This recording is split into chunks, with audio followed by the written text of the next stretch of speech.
मुख्यमंत्री माझी लाडकी बहीण योजनेचा लाभ सरसकट सर्व पात्र महिलांना पुन्हा सुरू करावा या मागणीसाठी राष्ट्रवादी काँग्रेसच्या युवक संघटनेच्या पदाधिकाऱ्यांनी जालना जिल्ह्यात अनोखे आंदोलन केले। घनसावंगी तालुक्यातील युवक तालुकाध्यक्ष रामभाऊ घोगरे यांनी साडी चोळी परिधान करून छत्रपती शिवाजी महाराज महसूल अभियान अंतर्गत आयोजित शिबिरात प्रवेश करत सरकारचे लक्ष वेधण्याचा प्रयत्न केला।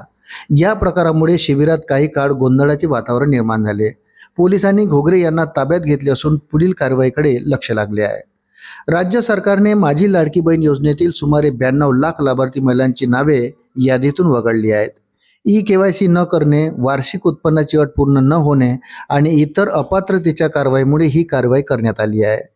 यामध्ये केवळ ई-केवायसी न झाल्यामुळे सुमारे 62 लाख महिलांचा लाभ बंद करण्यात आल्याचा दावा केला जात आहे। यामुळे विशेषतः ग्रामीण भागातील महिलांना मोठा फटका बसल्याचे सांगितले जाते। विदर्भ आणि मराठवाड्यात माझी लाडकी बहीण योजनेच्या ई-केवायसीच्या अडचणीमुळे अनेक लाभार्थी महिलांनी प्रशासनाकडे वारंवार तक्रारी आणि आंदोलने केली। मात्र त्यानंतरही अनेक महिलांचे लाभ पुन्हा सुरू झाले नसल्याने नाराजी व्यक्त केली जात आहे। याच पार्श्वभूमीवर घनसावंगी येथे सुरू असलेल्या छत्रपती शिवाजी महाराज महसूल अभियानात रामभाऊ घोगरे यांनी साडी चोळी घालून प्रवेश केला।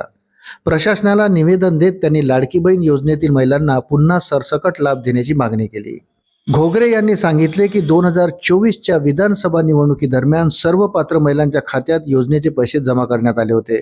मात्र त्यानंतर विविध अटी आणि निर्बंध लागू करून अनेक महिलांचा लाभ बंद करण्यात आला।